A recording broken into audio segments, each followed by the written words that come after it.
स्वागत है दोस्तों आपका एक बार फिर से एक नए लेक्चर में। दोस्तों ब्रायोफाइटा के अंदर हम लोग पढ़ रहे हैं मार्केंसिया और यह मार्केंसिया का लेक्चर नंबर 4 है। मार्केंसिया ब्रायोफाइटा के अंदर एक खास पौधा है और आज के इस लेक्चर के अंदर हम लोग मार्केंसिया के अंदर स्टार्ट करेंगे सेक्सुअल रिप्रोडक्शन। इसमें हम लोग देखेंगे मार्केंसिया का सेक्स ऑर्गन क्या है और किस तरह से इसके पौधे पर व्यवस्थित होता है। तो चलिए दोस्तों स्टार्ट करते हैं। सबसे पहले समझ लेते हैं कि मार्केंसिया का पौधा कैसा होता है रिप्रोडक्शन की दृष्टि से। तो दोस्तों जो मार्केंसिया का पौधा होता है यह हेटेरोथैलिक होता है। हेटेरोथैलिक और होमोथैलिक क्या है? तो हेटेरोथैलिक का मतलब मेल फीमेल सेक्स ऑर्गन अलग अलग पौधे पर पाए जाते हों। बाकी होमोथैलिक का मतलब क्या है कि मेल फीमेल सेक्स ऑर्गन एक ही पौधे पर पाए जाते हों। होमो का मतलब क्या होता है? सेम, और हेटेरो का मतलब क्या होता है? भिन्न। तो जो मार्केंसिया का पौधा होता है वह अधिकतर हेटेरोथैलिक होता है, मतलब मेल सेक्स ऑर्गन एक पौधे पर और फीमेल सेक्स ऑर्गन दूसरे पौधे पर। अधिकतर ऐसी केस होती है मार्केंसिया के अंदर। बाकी कुछ पौधे होमोथैलिक भी होते हैं, मतलब मेल फीमेल सेक्स ऑर्गन एक ही पौधे पर पाए जाते हैं। तो मार्केंसिया के अधिकतर पौधे क्या होते हैं? हेटेरोथैलिक, मतलब एक पौधे पर मेल सेक्स ऑर्गन और दूसरे पौधे पर या अन्य पौधे पर फीमेल सेक्स ऑर्गन पाए जाते हैं। दोस्तों अगर मार्केंसिया का पौधा मेल है यानी कि मेल मार्केंसिया है तो इस पे जो मेल सेक्स ऑर्गन डेवलप होगा इसे एंथ्रीडिया कहेंगे, और अगर फीमेल प्लांट है तो इस पे फीमेल सेक्स ऑर्गन डेवलप होगा जिसे आर्चिगोनिया कहेंगे, जैसा कि आपने रिक्सिया में भी देखा था।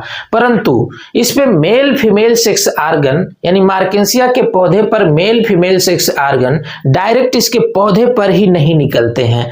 सबसे पहले अगर मेल प्लांट है तो इस पे एक स्ट्रक्चर, एक स्पेशल स्ट्रक्चर निकलेगी जिसे एंथ्रीडियोफोर बोलेंगे, तो उस पर एंथ्रीडिया बनेगी। और अगर फीमेल प्लांट है तो इस पे सबसे पहले एक स्पेशल स्ट्रक्चर निकलेगी जिसको आर्चिगोनियोफोर कहेंगे, तो इस पर आर्चिगोनिया बनेगी।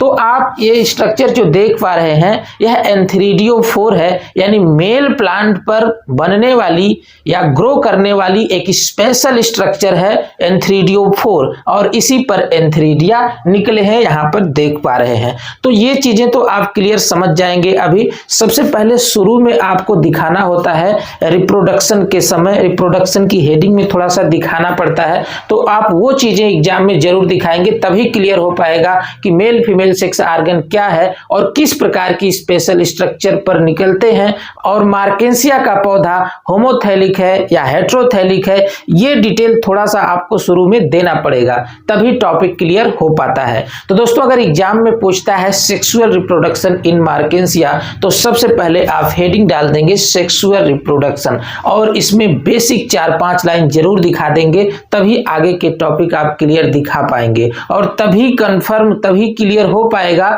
नहीं तो फिर कंफ्यूजन बना रहेगा। तो आप सेक्सुअल रिप्रोडक्शन लिख करके उसमें क्या दिखाएंगे, देखिए नीचे लिख देंगे the plant body of Marchantia is mostly heterothallic. जैसा कि मैंने अभी बताया है कि अधिकांशतः मार्केंसिया के पौधे हेटेरोथैलिक होते हैं, मतलब मेल फीमेल सेक्स ऑर्गन अलग अलग पौधे पर पाए जाते हैं। हेटेरोथैलिक को डायोसियस कहते हैं। डायोसियस का मैंने बार बार बताया है, डायोसियस का मतलब होता है एक लिंगी। डायोसियस का मतलब डाई शब्द से है, लेकिन इसका मतलब होता है एक लिंगी। अब डायोसियस क्यों कहा जाता है? तो दो पौधे पर होते हैं, एक पौधे पर मेल और दूसरे पौधे पर फीमेल, दो पौधे इसके अंदर आए इसलिए इसको डायोसियस बोलते हैं। बाकी डायोसियस को एक लिंगी कहते हैं। आगे है सम आर होमोथैलिक, कुछ पौधे इसमें क्या होते हैं? होमोथैलिक, मतलब मोनोसियस होते हैं या द्विलिंगी होते हैं। मोनोसियस का मतलब क्या होता है? दो लिंगी, और मोनो का मतलब एक, तो एक का मतलब क्या? एक ही पौधे पर मेल फीमेल सेक्स ऑर्गन पाए जा रहे हैं। तो ये बताइए एक ही पौधे पर अगर मेल फीमेल सेक्स ऑर्गन पाए जाते हैं तो द्विलिंगी हुआ पौधा कि नहीं हुआ? तो द्विलिंगी पौधा कुछ होता है मार्केंसिया का, बाकी अधिकांशतः पौधे एक लिंगी होते हैं, मतलब एक पौधे पर मेल सेक्स ऑर्गन और दूसरे पौधे पर female sex organ.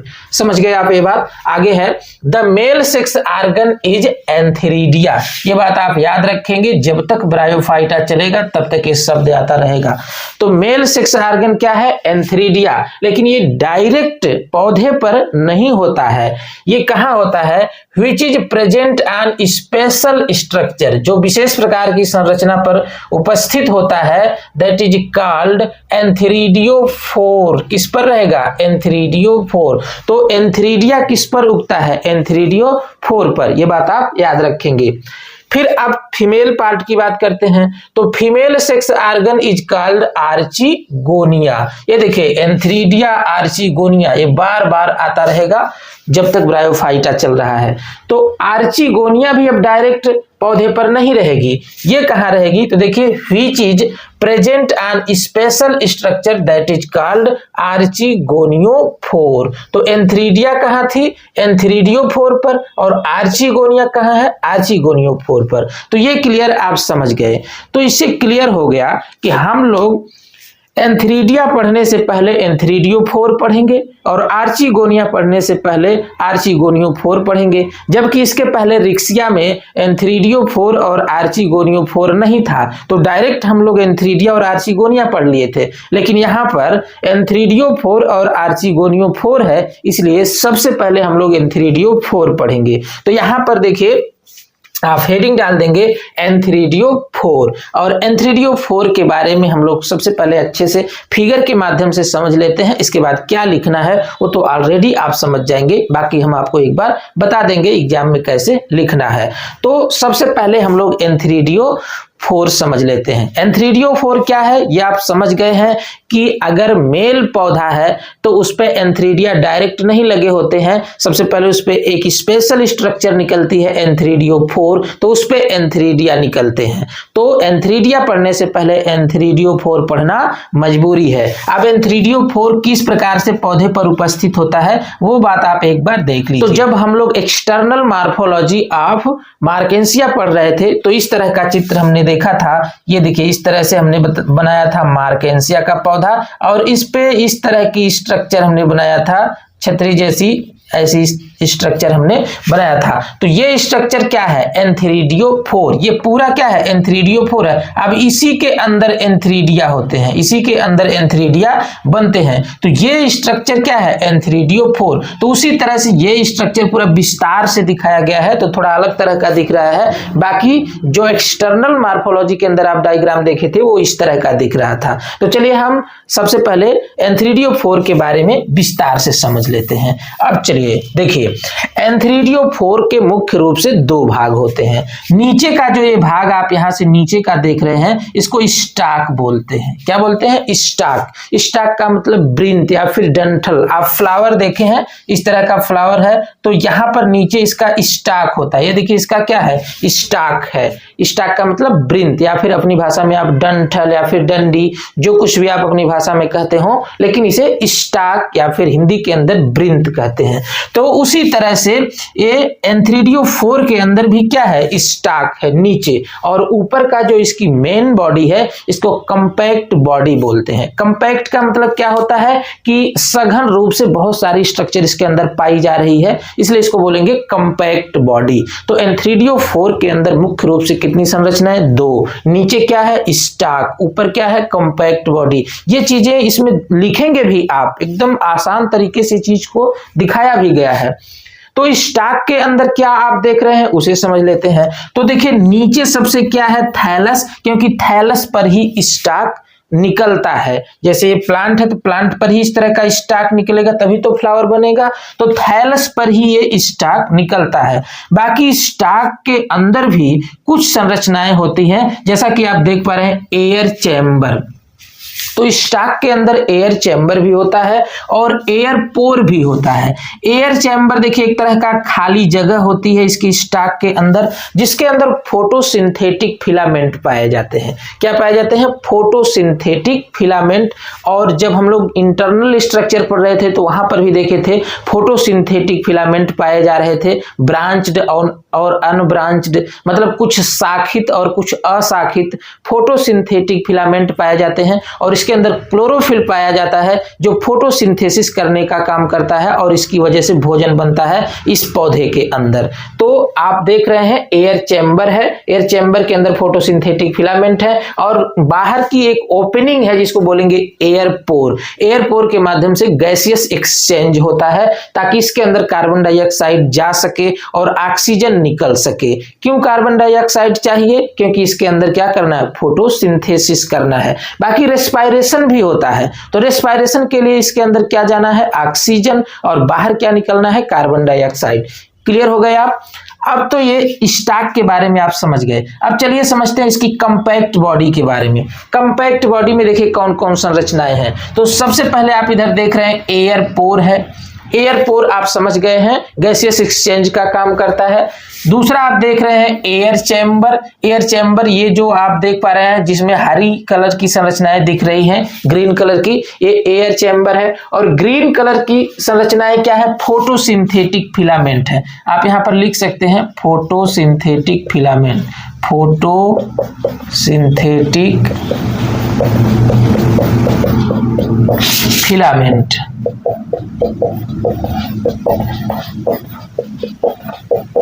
Photosynthetic filament, हालांकि यह एसेसरी स्ट्रक्चर है, रिप्रोडक्शन से इनका कोई ताल्लुक नहीं है, लेकिन अब थैलस के अंदर या फिर इसके एंथ्रीडियोफोर के अंदर है तो दिखा दिया गया है।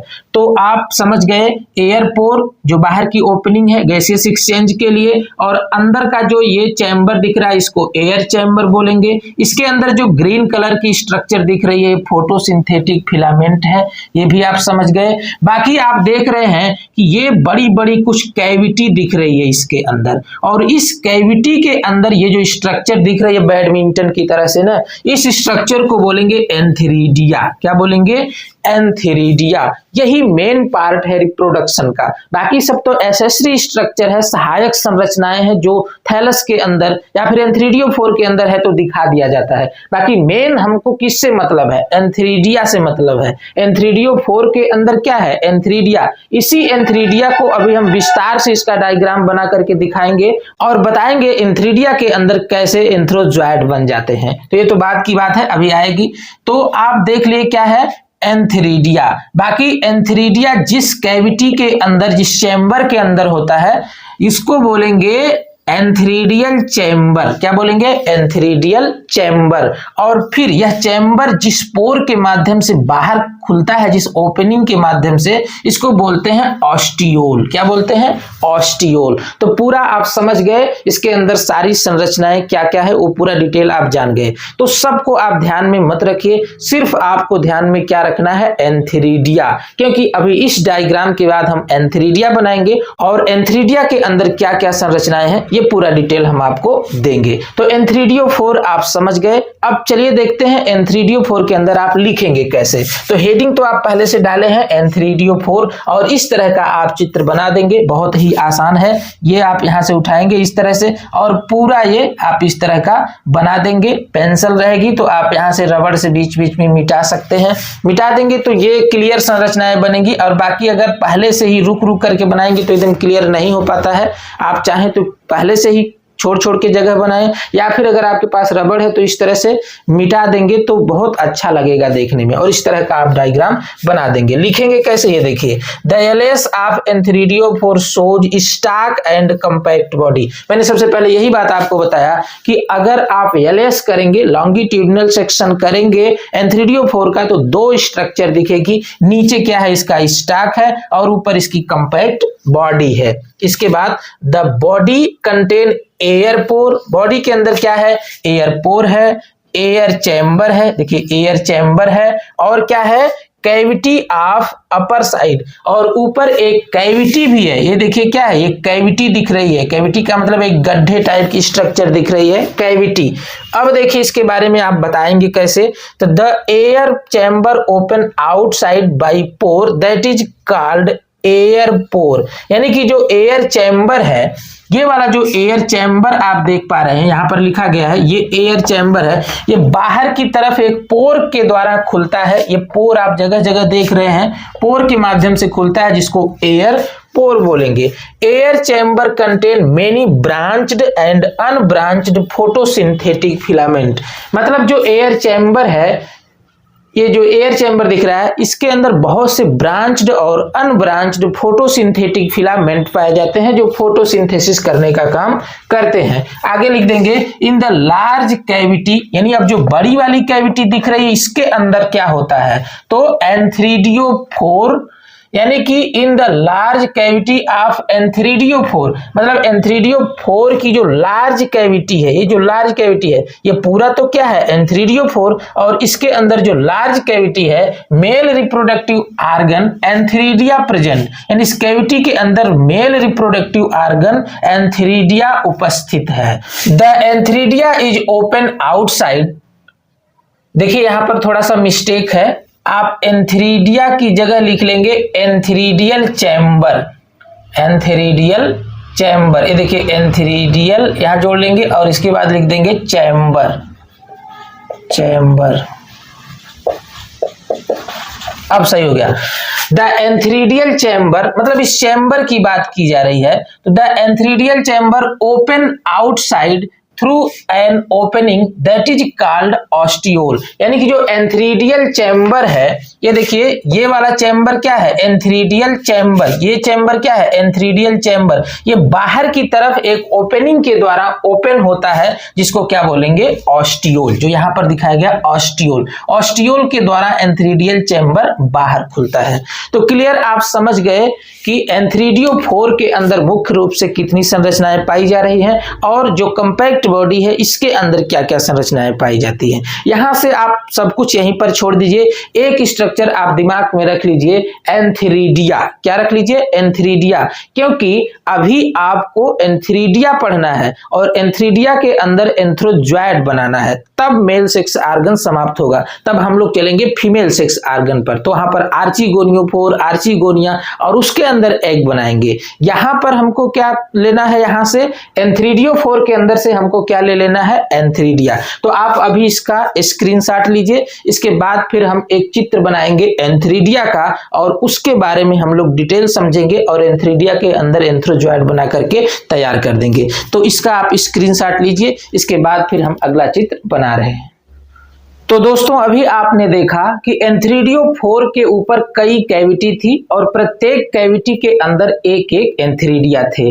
तो उन सब में से हमने एक एंथ्रीडिया को लिया है और एक बड़ा सा डायग्राम बनाया हुआ है ताकि आप क्लियर समझ सकें कि एंथ्रीडिया के अंदर कौन कौन सी स्ट्रक्चर होती है और एंथ्रीडिया के अंदर कैसे एंथ्रोजॉइड्स बन जाते हैं, यानी कि स्पर्म बन जाते हैं और फर्टिलाइजेशन के लिए तैयार हो जाते हैं। तो चलिए दोस्तों समझ लेते हैं। तो यह एक एंथ्रीडिया का बड़ा सा डायग्राम बनाया गया है। अब देखिए इसके अंदर कौन कौन सी स्ट्रक्चर है। तो एंथ्रीडिया के अंदर दो खास संरचनाएं होती हैं, यानी टोटल जो एंथ्रीडिया का फिगर है या टोटल जो एंथ्रीडिया है वो दो पार्ट में डिवाइड होती है। नीचे का जो पार्ट होता है वो स्टाक होता है और ऊपर इसकी मेन बॉडी होती है।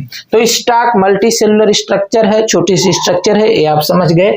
अब देखते हैं कि इसकी बॉडी के अंदर क्या क्या स्ट्रक्चर है। सबसे पहले समझ लेते हैं कि जो यह एंथ्रीडिया है यह एक चैम्बर के अंदर स्थित होती है, एक कैविटी के अंदर स्थित होती है, इसे अभी आपने सुना है। तो इस कैविटी या चैम्बर को क्या कहते हैं एंथ्रीडियल चैम्बर, क्या कहते हैं एंथ्रीडियल चैम्बर। यह एंथ्रीडियल चैम्बर बाहर ओपन होता है एक ओपनिंग के द्वारा जिसे कहते हैं ऑस्टियोल। ये समझ गए, मतलब नीचे स्टाक और इसकी मेन बॉडी है। मेन बॉडी जिस चैम्बर के अंदर होती है इसे एंथ्रीडियल चैम्बर कहते हैं और जिस पोर के द्वारा ओपन होता है बाहर की तरफ एक कैविटी ओपन होती है इसे ऑस्टियोल कहते हैं। अब समझते हैं कि इसकी बॉडी के अंदर क्या क्या संरचनाएं होती हैं। तो देखिए ये सबसे बाहर की जो इसकी लेयर है, एंथ्रीडिया के बाहर एक लेयर है जिसको क्या बोलेंगे एंथ्रीडियल वॉल बोलेंगे। यह एक वॉल है जिसे बोलेंगे एंथ्रीडियल वॉल, यह एक कवरिंग है। यह वॉल स्टेराइल सेल की बनी होती है। स्टेराइल सेल उसे कहते हैं जो फर्टाइल ना हो, यानी इन कोशिकाओं का रिप्रोडक्शन से कोई ताल्लुक नहीं है, यह स्टेराइल सेल है। ये समझ गए आप।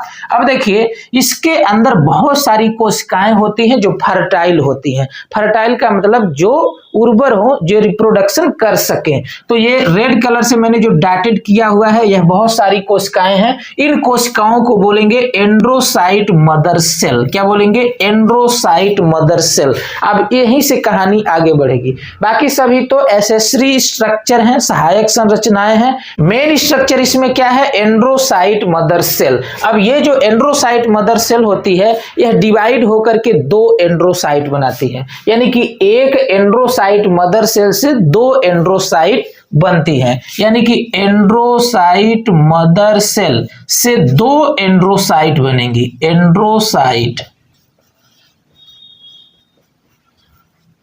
और एक ये भी एंड्रोसाइट बनेगी। अब जो एंड्रोसाइट है, ये मेटामार्फोसिस करके बनाएगा एंथ्रोजॉयड्स। एंथ्रोजॉयड्स,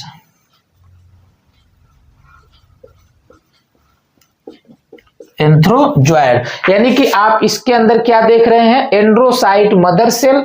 अब यह डिवाइड होकर के 2 एंड्रोसाइट बनाएंगे और एंड्रोसाइट मेटामार्फोसिस करके एंथ्रोजॉयड बनाएंगे। एंथ्रोजॉयड को स्पर्म भी कहते हैं और एंड्रोसाइट को स्पर्मेटिड्स भी कहते हैं। तो आप इसे जानते रहिए, इसमें लिखा भी है, आपको कोई कंफ्यूजन नहीं होगा। अगर कंफ्यूजन होता है तो एक बार पढ़ लीजिए, तुरंत ही क्लियर हो जाएगा।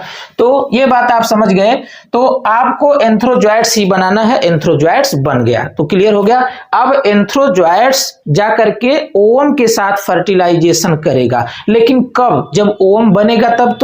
तो नेक्स्ट वीडियो में हम लोग फीमेल रिप्रोडक्टिव स्ट्रक्चर के बारे में पढ़ेंगे और उसमें ओवम बनाएंगे, बाद में फिर फर्टिलाइजेशन करवाया जाएगा और जाइगोट बनाया जाएगा। तो ये तो बाद की बात है, सबसे पहले हम लोग समझ लेते हैं कि इसके बारे में लिखना कैसे है। तो देखिए, आप हेडिंग डाल देंगे एंथ्रीडिया और इसमें लिखेंगे the mature antheridia is an elongated structure, यानी कि मैच्योर एंथ्रीडिया एक इलांगेटेड स्ट्रक्चर है। ये आप समझ पा रहे हैं। इट कंटेन 2 रीजन, इसमें 2 भाग होते हैं, that is stock and body. जो स्टॉक और बॉडी, एक स्टॉक रीजन है और दूसरा बॉडी वाला रीजन है।